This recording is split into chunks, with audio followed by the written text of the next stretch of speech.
Okay, so we'll get started and maybe we'll have some others join us in a few minutes. My name is Danielle Melia. I am a school media specialist, but I am also a librarian. I worked in the public library before working in a school district for the last 12 years, and I'm also a Google trainer. So, with all of this chaos and being thrown into the world of distance learning, I know a lot of people are struggling with navigating Google products and Google Classroom, especially.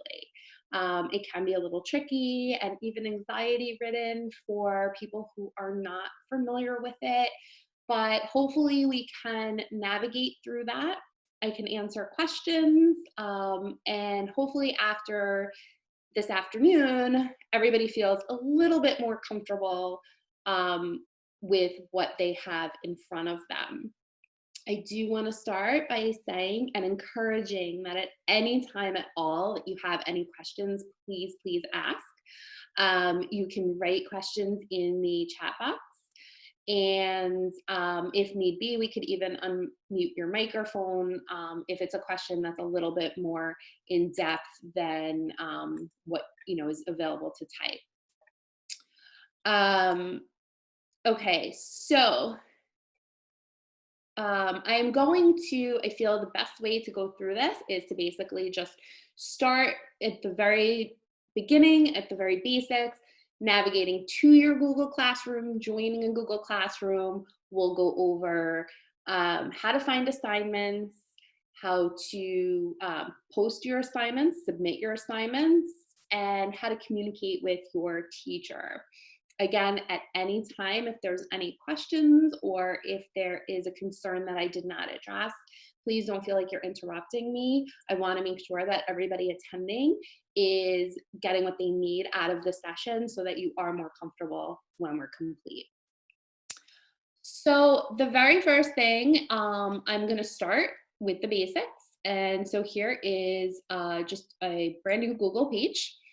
I do want to point out that you should always be using a Chrome browser. This is really important because Chrome is a Google product and it is meant to work with Google Classroom and all of the other Google apps like Google Docs and Google Sheets.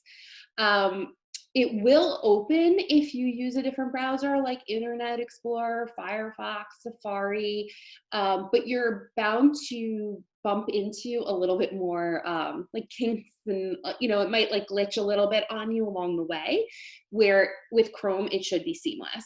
So just for those of you who are not familiar, I actually pulled up a picture of what the Chrome browser looks like so that if you find this on your computer, this is the one you click on. If you don't have it on your computer, you can actually Google it and download it. So, so this is definitely the recommended browser to use. So once you click on that browser, you can navigate right to a Google page. And if you are not already logged in, you're going to see a blue sign in button right in the upper right hand corner. Now, I'm already signed in, so it has my initial here, and that's how you can gauge whether or not you are signed in. If you're using Google Classroom, you want to make sure that you're signed in with your school account. Most schools have a very specific domain, and that domain is what we call a closed domain. So most students in most districts can only email or receive email from other people in that same district. And this prevents anybody from the outside world emailing your child who you do not want them communicating with. So because of that, Classroom works the same way. You can't log in from any email from any outside organization. It has to be from within the school. So if your student or your child doesn't, or you, if you're the student, if you're not familiar or you're unsure about what your student email address and password are, you need to make sure that you email your teacher from maybe a parent or guardian's email address or contact the school to get that information. Okay, so once you are logged in with your student email address, you'll have your initial in the upper right-hand corner of your screen. So in order to navigate to Google Classroom, you can click on this. I kind of like to say it's a waffle grid. It's like 9 little dots in the corner, this square right here. And if you click on that, that actually shows you all of the Google applications that are attached to your account.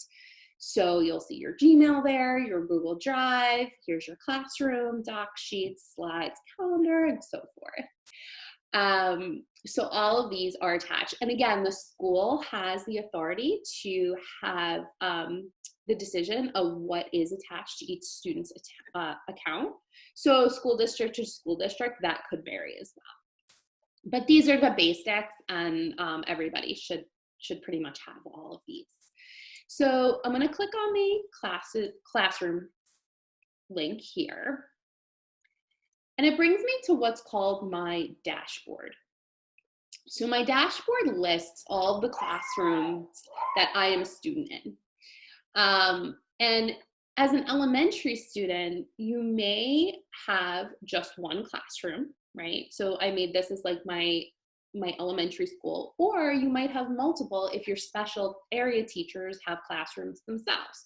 So I made this demonstration as a Google trainer. I actually have a domain that I can manipulate. So for example, I have like a fake school, like a fake school account basically, so that I can go in and I can create fake teachers and demo students.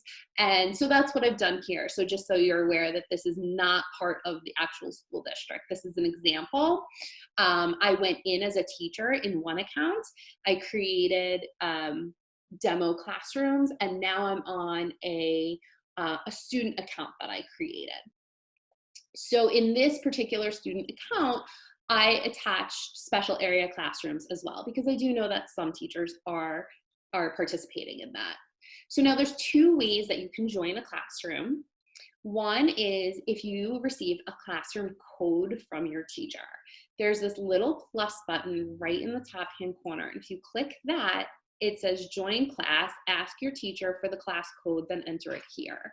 And your teacher would give you a class code that you can enter and click join. And after that, it would appear on your dashboard. Or if you go to your dashboard and you see a box like this, the physical education one, you'll see that there's actually a blue join button here. And the reason that that particular one appeared is because the teacher already entered me as a student. So that is totally it's totally up to how your teacher decides to set up the classroom. If the teacher inputs all the students, you're gonna see that these classrooms appear on your dashboard, and all you have to do is click that join button. If they're not on your dashboard, it means the teacher didn't manually enter the students and you need their class code. But either way, you'll get to your classrooms that way. Once again, just a reminder, please, if there's any questions at any time, feel free to type them in the chat box, and I will try and get to them right away. Okay. So I'm going to enter my library demo elementary classroom here. And this very first page that I stumble upon here is called my stream. So the stream can be really overwhelming, and I feel like a lot of times people land on this page and immediately start panicking because there could be so much here. So your stream is every single thing that's been posted or announced in your classroom, and it goes from the newest post down to the oldest. So you can see I've been using this classroom a lot for training purposes, and I've been posting a lot of assignments, so it becomes a little congested and a little difficult to navigate. Now, some teachers may decide that they want to what's called pin a post to the very top, and there might be something, if there's something really important, they can make it so that that one particular announcement or post stays at the very top. But other than that one particular one, if the teacher does that, everything else here is the newest down to the oldest. Your teacher may or may not have this feature turned on here where you could actually chat with your class. I know some students have a lot of fun. They chat back and forth about things. Sometimes a teacher might post a topic, name the best thing you did this weekend, and then all the students in the classroom can chat about it. But again, that is a feature that your teacher can turn on or off. They may or may not want the class having a discussion that's not monitored.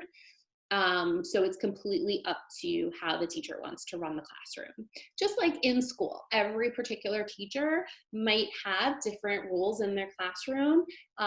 In Google Classroom, it's going to work the same way. On the left-hand side here, you're going to see upcoming assignments. Now, these upcoming assignments only give you a few days out, so it's not going to give you everything that's due long term, only a couple days at a time and only a couple of assignments at a time. So this is kind of just letting you know, like, this is the next thing due. So that is definitely something to keep an eye on, so that you are aware that something is coming up. So I'm just looking because I see that we have a question. Can you make a private chat with the teacher with an attachment that does not require you to submit work? I'm just trying to, with it that does not, I'm not sure I totally understand the question. I'm just trying to, so you want to give something to the teacher that's not necessarily an assignment? Is that what you're asking? I just want to clarify so that I make sure that I answer your question.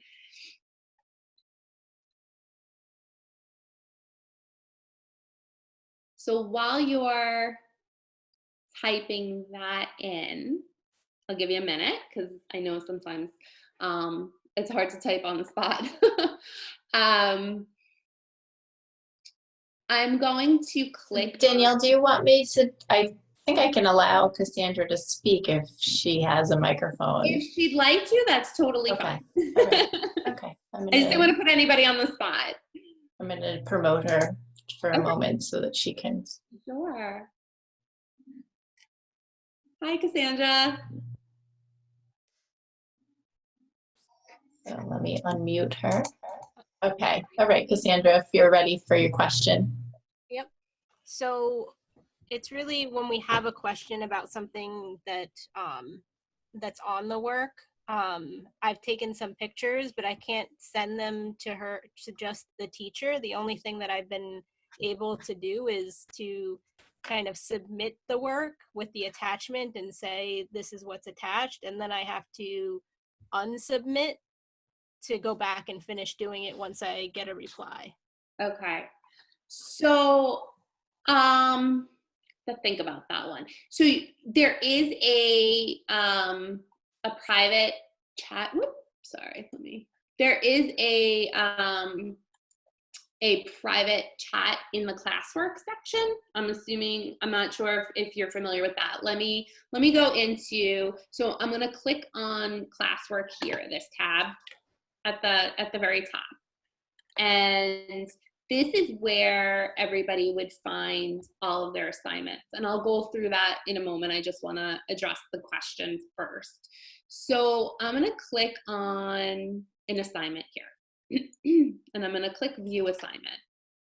So right here, there are private comments where you can privately chat with your teacher, but you're saying you wanna add an attachment. Yeah, so she had an issue, my daughter had an issue with, she wasn't able to see something that was part of the assignment, and the teacher was asking questions, so I took a picture of it, but I couldn't send her a picture privately because she was the only one that was having the issue. Okay. So it was either posted on the stream with everybody, or I submitted it, I acted as if we were submitting the work, and then sent a private comment, did turn in, and then had the question answered and then, took the assignment back. Yeah, you know what? I think that's actually the best way to do it, to be honest with you, because unfortunately you can't attach anything to the private comments here. And as long as your teacher allows you to resubmit, that's probably actually the easiest way, because you can comment right on the document and the teacher can see what you're seeing. So yeah, that's actually, I think the most seamless way, because the only other way would be to email her privately, but it would require the same kind of scenario where you would have to, show an image of what you're seeing and go back and forth anyway. So this is actually probably easier because it's right in the classroom, right under the assignment. Okay. Yeah, sorry, I don't think there's a magic tool for that one. But it's pretty good that you were able to manipulate it to work for you in that way. Thank you. Yeah, no problem. Okay, so let me go back to this Classwork page here, and we'll navigate around here a little bit. So the Classwork page is slightly more organized than the stream is, or it's actually much more organized. It's a little bit easier to navigate. So the best way to handle this page, now again, it's completely up to your teacher how this is set up. Your teacher might set it up the way that I did, by subject area, or your teacher might set it up even by date. I know my son is a third grader, and his teacher is setting it up where he lists the date every day. And if you click on the date, it shows you for that date what assignments are due for the class. So that's kind of a nice, easy way to keep it organized for the kids also. But I kind of wanted to highlight both ways, because again, every teacher is going to set up the classroom a little bit differently. So let me just check. Oh, okay, so we do have is the Google Classroom for special needs open to out of district? So I believe anybody can join. Tracy, am I correct on that? Or maybe that is something you can jump in with? What's that? Can out-of-district patrons join the Make It Accessible session? Oh, yes. Yeah, anybody can join it. Okay, perfect. Yeah. Thank you. I didn't want to, Yeah. thought so. I just didn't want to say the wrong thing. But Yeah, no, anybody can join it. Of awesome. course. And I'll discuss that a little bit towards the end of the session. I was actually planning on touching base a little bit about that program as well. Okay. So I want to show different examples of different types of assignments and how you might submit them, because there are definitely some variations here. So the very first one, I'm going to scroll down to science. So you can see I have a bunch of assignments here. They have the due dates here. And then if you actually click on the assignment itself, it opens up. It gives you a little preview about what's there. And then you can click View Assignment to see the actual details of the assignment itself. So this one is read about bears below, then attach a document with your answers to the questions from chapter 1 of your text. So here, the teacher has added information that they want the student to read. It's a link. So if I click on it, it's going to open National Geographic, and it's going to give some information about bears. Okay, so a student would read it, and then according to this assignment, they would have a text that they were answering questions from. So here, there is no place for the student to answer those questions. It is up to the student to create that. So if you go in the upper right corner here, this is always where student work goes. The teacher can hand out an assignment for a student to fill in, which I'm going to show you an example with in a few minutes, but this particular one doesn't have that. So you have this add or create button. If I click on that, I can add an attachment from my Google Drive. I can add a link. I can upload a file that's on my computer already, or I can even create a new Google Docs slide sheet or drawings to add to my work. So for example, if I was going to create something new, I could click on Docs, and you can see it's actually creating in my file right now. Takes a couple seconds. And what I love about Google Classroom is every time you create an assignment, it automatically puts your name at the top and the title of the assignment, so that there is no question about who turned what in, or your teacher being confused that maybe the work was done, you know, because you didn't put your name on it. It's automatically, your name is automatically on that. So you could, you know, fill in your questions about bears, question 1, question 2, and when you are finished, you just simply hit the turn in button. It's asking me, you know, it's telling me I'm attaching one assignment. I hit turn in, and you can see it's attached here, and now unsubmit appears. Now unsubmit, again, is a feature your teacher can turn on and off. Some teachers will allow you to unsubmit it to add to it or make corrections. Others might say, you had the chance to do it, and that was that. So again, totally up to your teacher. Here's where you would go if you have a comment about the assignment that perhaps you might want to address to the whole class. Maybe it's something that pertains to the whole class, and you know that it's a question that, you know, you have, but maybe everybody else in the class is thinking about it. Well, chapter 1 of what text? Or maybe we have 2 books, science books, and I'm not sure which one. So those might be comments that you would want and wouldn't mind that the whole class sees. But if you have a question that's private or a concern and you just want to message your teacher alone, you can do so in this box here. Okay. Keep clicking on the wrong button to get to the chat, sorry. Okay. All right, so I'm gonna go back now to my classwork page, and I'm gonna show you what it looks like when there's actually an assignment attached.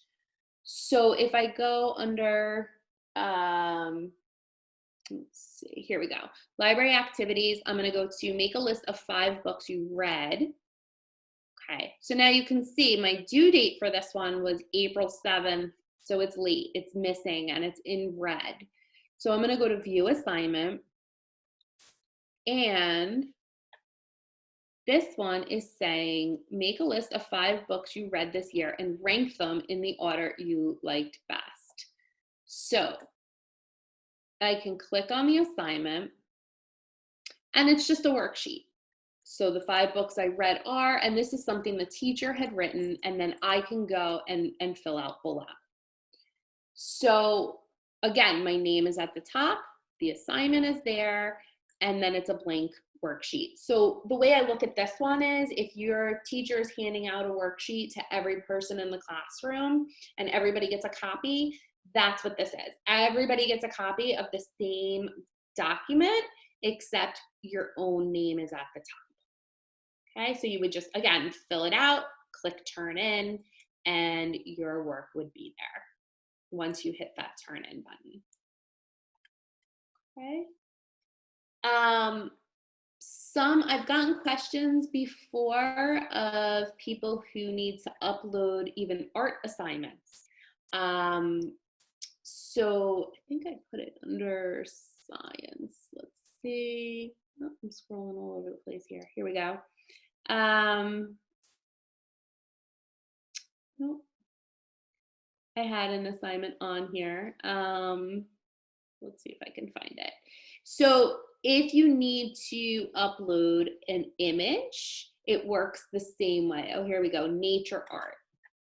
So this was something that was assigned using rocks, sticks, flowers, leaves, and leaves outside, arrange a work of art and take a picture. Submit it here so I can see your work. So now it's actually an image that we need to upload. So again, it would work the same way. You would go to add or create. And this, depending on where you have it stored. So if you have it stored on your computer, you can click that file button. And this is asking you if you want to select from your device. So you would just choose that. Your images would come up. You would click it and hit upload. Or if it's something on my drive, you could choose an image that way, hit add, and your image would be here, and then you can select turn in. So it doesn't matter what type of document it is. It could be a Google Doc, it could be an image, it could be a Google slide, a presentation. Either way, all of those submissions work the same way. So I just closed Classroom. Hang on. So in addition, let me get back to my Classroom here. Here we go. Your teacher may even assign tests or quizzes through Google Classroom at this point. So again, I'm going to click on that Classwork tab, and I'm just going to show you real quick what a quiz might look like. So most of the time at this point, teachers are using Google Forms to make their quizzes. So here, math quiz, there would be a link to it here. And once you click it, it would just open with the questions on your quiz, and you would hit submit. Now your teacher, again, has the option of doing like an auto grading. With math, that could work really well, right? Because 1 + 1 is going to be 2. There's no discrepancy about that. So it could easily be graded automatically. Other subject areas, or if they're looking for explanations, obviously those can't be auto-graded because it's more of an analysis. So depending on the type of quiz it is and how your teacher wants to grade it, you might get your grade right away. With a math test like this, you could hit submit. And if your teacher has it set up, it might tell you right away what your grade is. Otherwise, it would take the same amount of time for your teacher to look at it and give it back a grade. Any questions so far? Let me go back here. Okay, so I wanted to show you, is there a way to see the history of notifications? Okay, so I'm going to show you where the chat, where you can find that. So Cassandra asked, is there a way to see the history of notifications? So if you see that the teacher left a private chat message, but you go back, you don't know which assignment it's on. So I'm actually going to show you that right now. If you click this View Your Work button, this is a really important screen. So this screen gives you an overall view of all of your assignments and your grades. So you can see it's kind of faded out here when it's been turned in. These are all assignments that are waiting to be checked and returned by your teacher. If you see a check mark, it means it's an assignment that you completed, but that hasn't, that's ungraded. It's just a mark that, you know, yep, you did it, but the teacher's not giving you out a grade. Assigned in bold means that it's been assigned to you. It's not late, but it's something that you still need to do. Missing, obviously in red, is a big warning there saying that it's overdue, it's late, and you need to complete it. And then you have ones that have a grade attached. So you'll notice as I scroll down that there are some that have these little icons next to them, or these little symbols. So if you look, there's one that has a chat bubble and one that has like a paper clip. Now the paper clip always stands for attachment, and the chat bubble stands for comments. And that's how you can see that there's assignments that actually have comments attached to them. If you click on it, it would open that up. So let's try one out here. Let me just get, I got something covering my screen here. Sorry about that. Okay, so if I click on this one here, there's 2 comments and a paper clip, and the grade is 75 out of 100. So let's see what that means. I'm gonna click on that, and you can actually see comments here, but if you click view details, it'll give you a little bit more. So right here, it tells me these are the comments that were made. I wasn't sure about the references are used. Were they okay? It's hard because, okay, so the student is Danielle S. Melia and the teacher is Danielle Melia. So sorry, I should have been a little more creative with that. So the student says, I wasn't sure about the references I used. Were they okay? And the teacher responded, yes, but you need more detail. So if you're unclear about what those messages mean, you could always reopen the assignment. So if I click on the assignment itself, there will also be comments in the assignment. Give it a second. There we go. So as you can see, I didn't really, I use this just as an example that the teacher highlighted what was there and wrote, please give more details.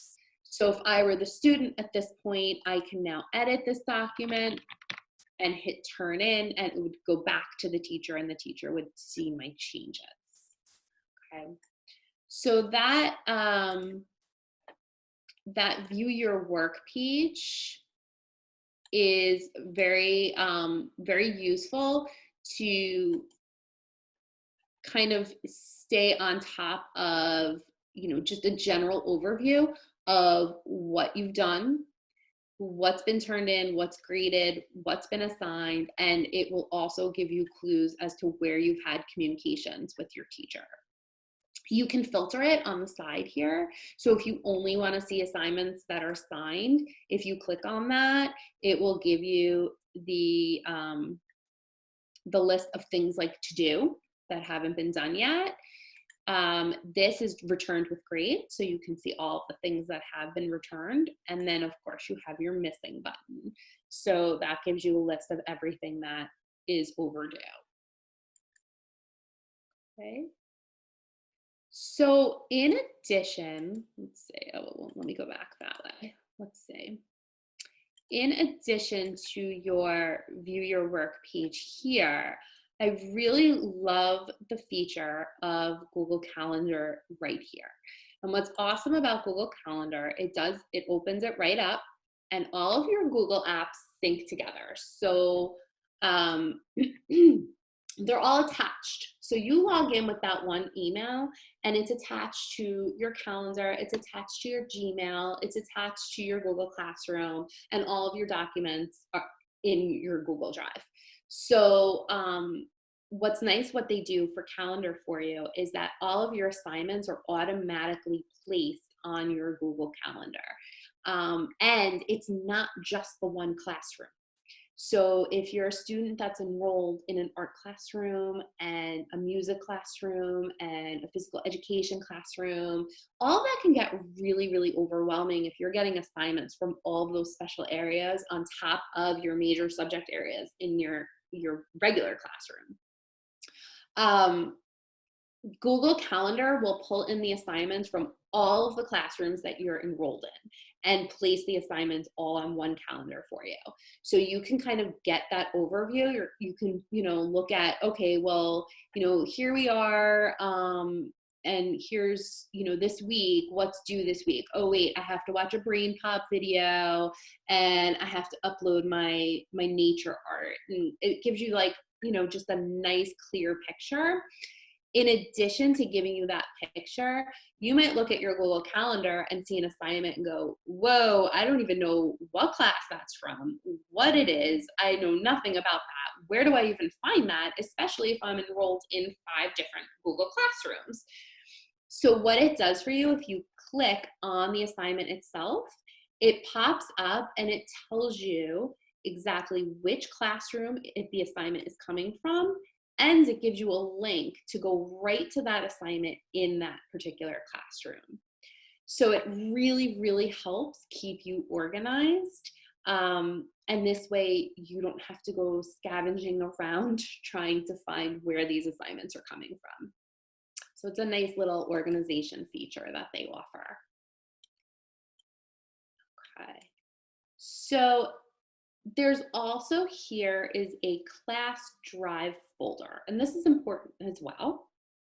I'm gonna click on that. This brings me to basically my classroom folder. So, you know, in the beginning of the year when you go into class and you're like, okay, you need a red folder for ELA, and you need a blue folder for math and a green folder for science.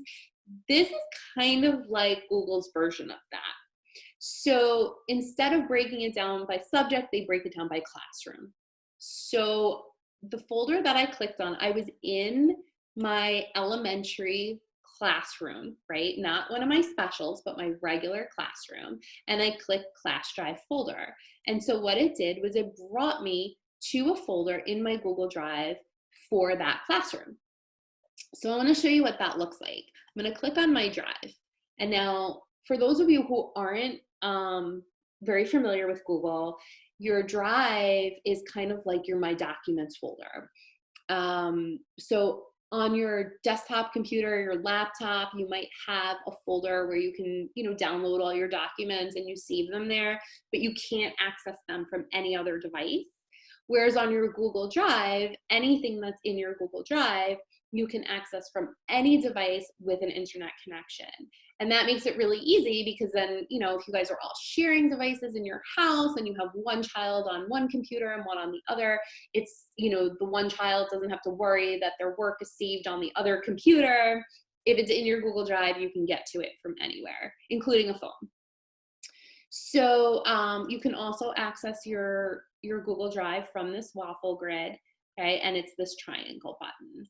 So everything is saved in here. Now you'll see that I have this classroom folder right here. Now I did not manually create this folder. You can manually create folders in your Google Drive, but this one appeared on its own.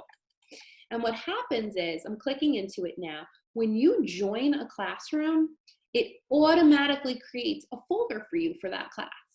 So for example, I'm gonna go back really quick to my dashboard, and I'm gonna join this physical education class. It gives it a second. Okay, so now I am officially enrolled in my phys ed class.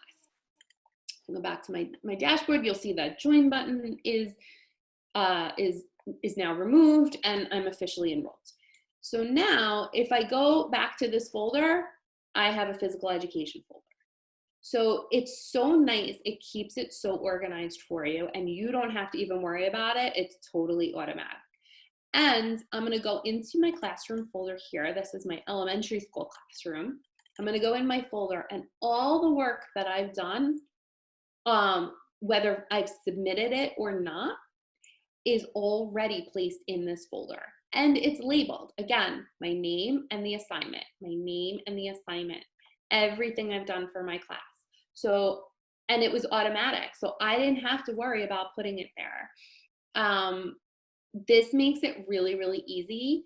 So if you're looking for something quickly to work on, you don't have to go back to your classroom. So if you start an assignment in your classroom and you didn't get to finish it and you want to go back and work on it, sometimes it's easier just to click into your Google Drive quick and click on the assignment rather than navigating through the classroom, going to Classwork, clicking on the assignment, clicking on the document, waiting for that.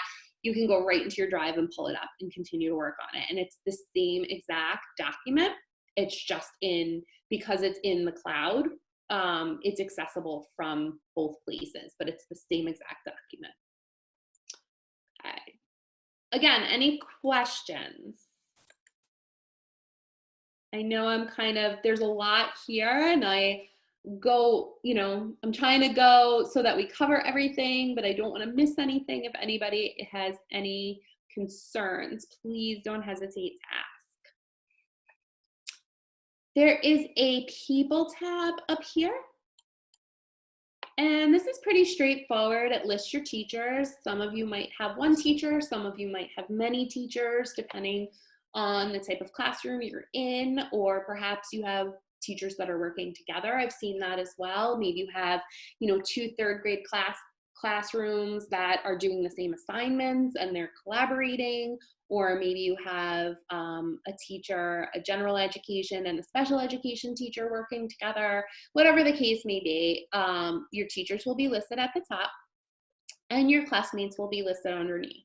Now, these are only the classmates that have joined the Google Classroom. It's not necessarily everybody who was in your class physically at school.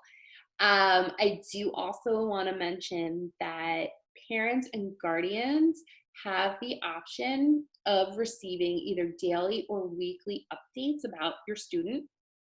This again is a feature that the teacher can control and turn on and off. If that is an option for you and you choose to receive those emails, it is not giving you grades. What it does, and again, it can either be daily or weekly, what it does is it gives you class announcements, class updates, work, assignments that have been submitted, and it will tell you if your student is missing work. So again, that is something that may or may not be an option depending on your teacher, and you would need your own email to sign up for that. That is not a student email. That can be, and actually should be, and must be an email that's outside of the school district's organization. So you need to provide your email with your teacher in order to set that feature on. Okay. All right. So that is the actual classroom part in a nutshell, but there are a couple other things that I would like to point out. But yes, great question, Cassandra. So when doing a class meeting, is there a way to view all or multiple classmates at the same time? We haven't been able to view more than 4 random at a time. So it's actually a class, an extension that you have to add. And if you give me 1 second, I actually have it. I don't know it off the top of my head, but I just utilized it. And let me see if I can just grab the name of it quickly. Sorry about that, but I want to make sure that you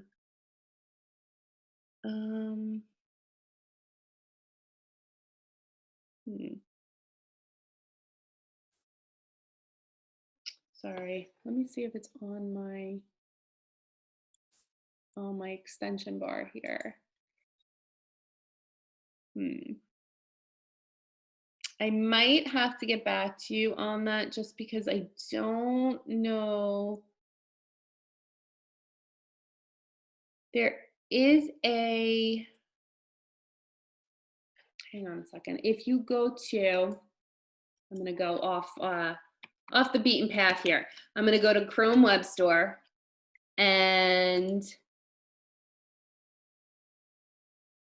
if you go to Google Meet, extension may come up here. Oh, here we go.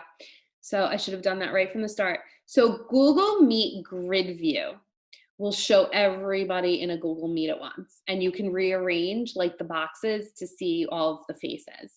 So again, you must be actually logged into a Chrome browser for that to work. Okay, so it's a Chrome web store.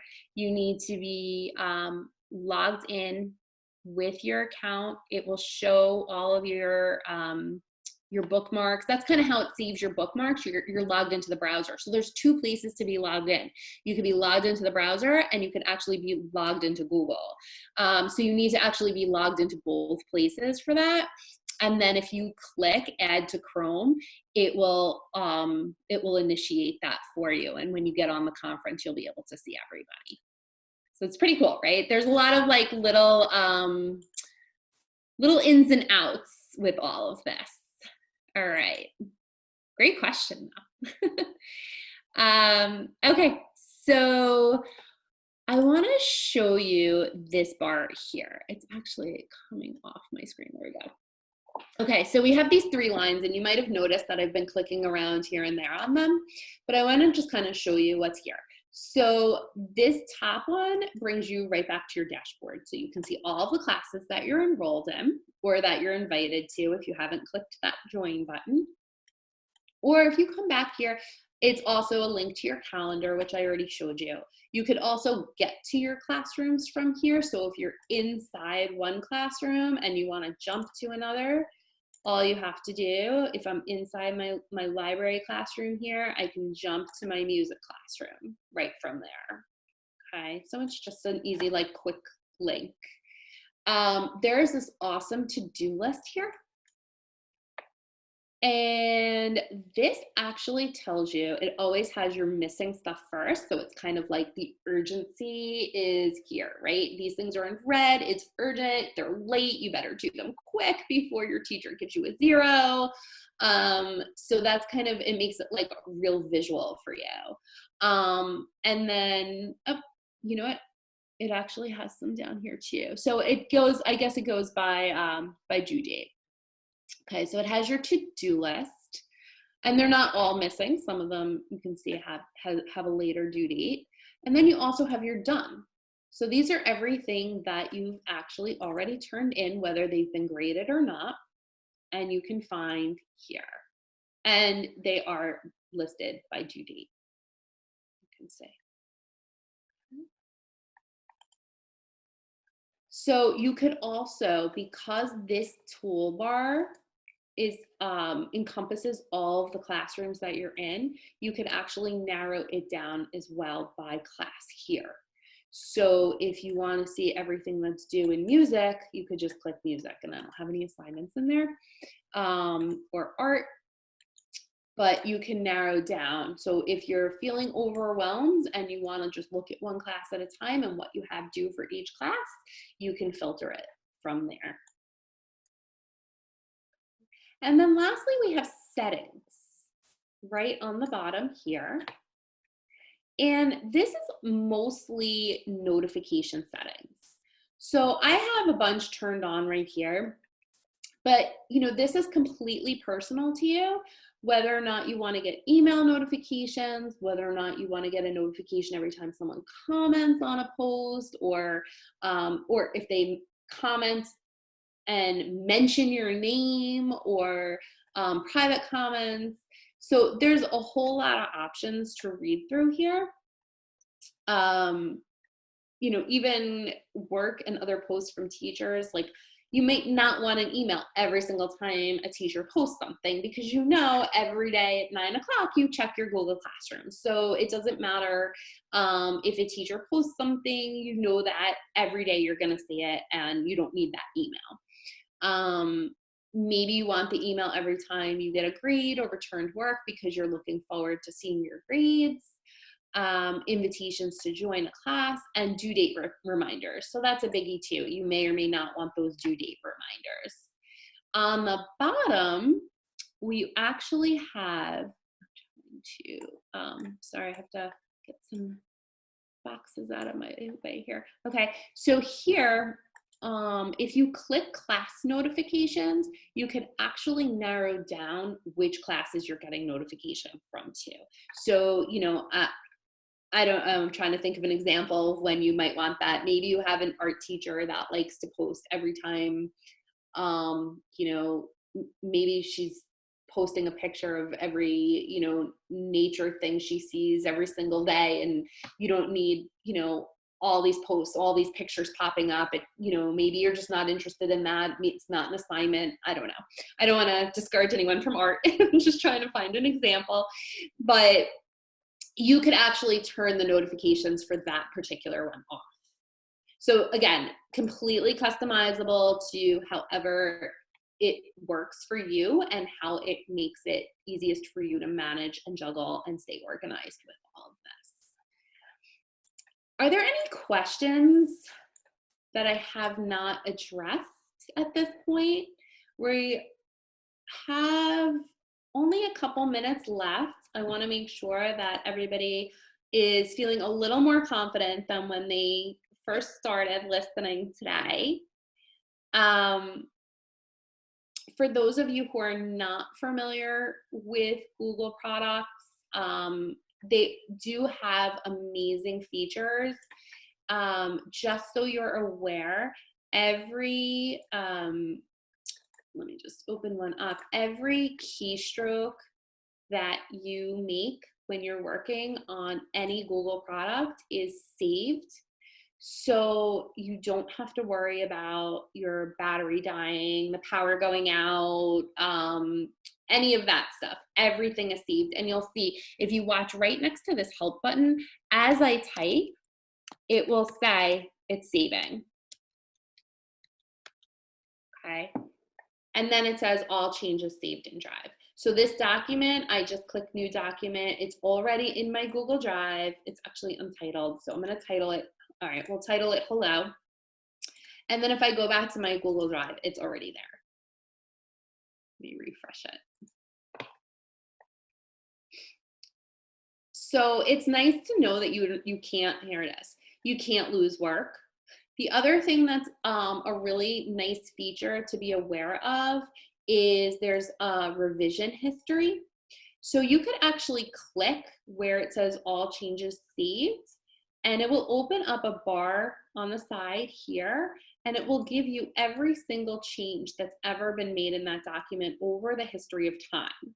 So if you wrote an essay or you did a project a week ago and then you made changes 2 days later, and then a couple days later you did something to it and you really didn't like it and you want to go back to the original way you had it, you can actually click that link, all changes saved, and go back and open that sidebar and choose the original version of that document. So, you know, just having those features available, especially right now when we're navigating all this distance learning, is super helpful because you don't have to worry about losing any work.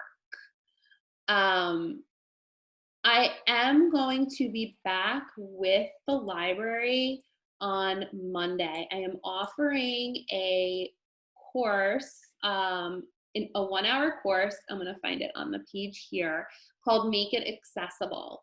So the program is developed for special needs students who may need accessibility features to help them out in Google Classroom. Perhaps you have a child who works better if the text is read to them, or perhaps you have a child that needs captions across the screen.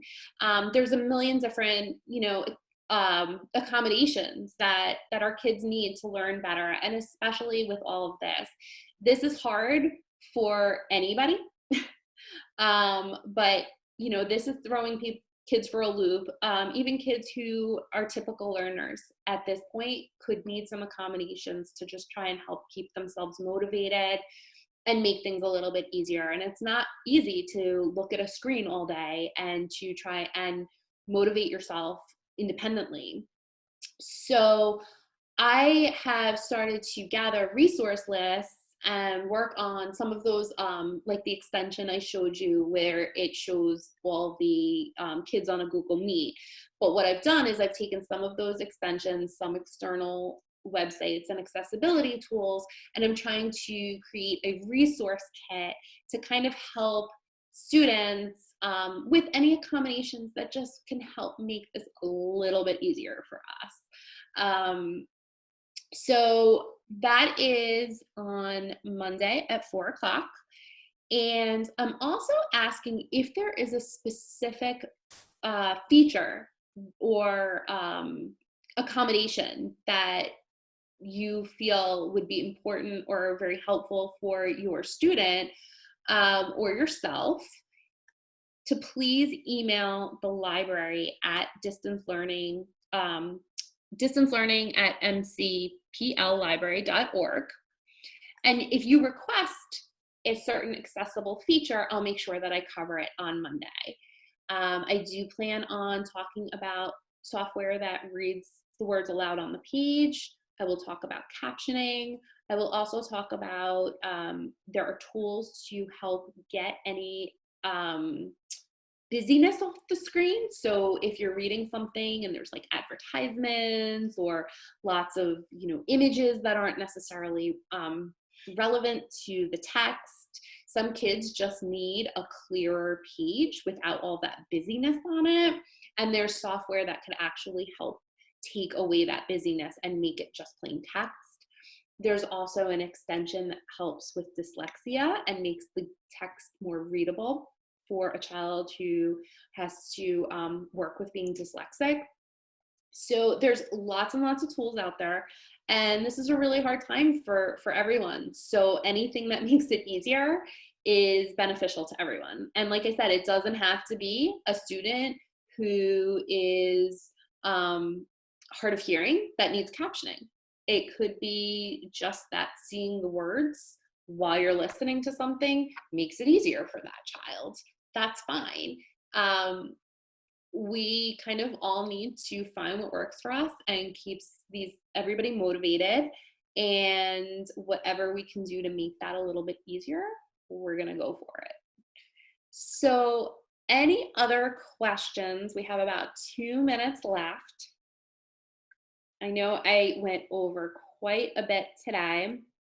I am also going to be offering open office hours next week as well. That would be on Thursday at 6:30. It's on the screen here. So if questions come up, so Monday is the accessibility class, but then Thursday is just kind of like open virtual office hours. So if you have any questions that come up over the next week, write them down. You know what? Let me give you my email address. You can even email them to me, and you can visit me on the virtual office hours as well. So it's Miss Melia's distance learning help at gmail.com. I'll make that a little bit bigger because I know it's super tiny. Oh, too big. There we go.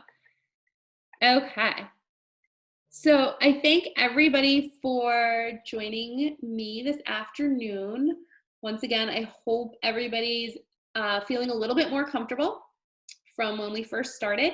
If you have any questions, please feel free to email me, write them down, visit me during office hours next week, and especially if there's any accessibility features you would like discussed on Monday, make sure that you touch base with us and tune in on Monday. So that's it for now. Thanks, everyone. Have a great afternoon. Thank you, Ms. Melia. Very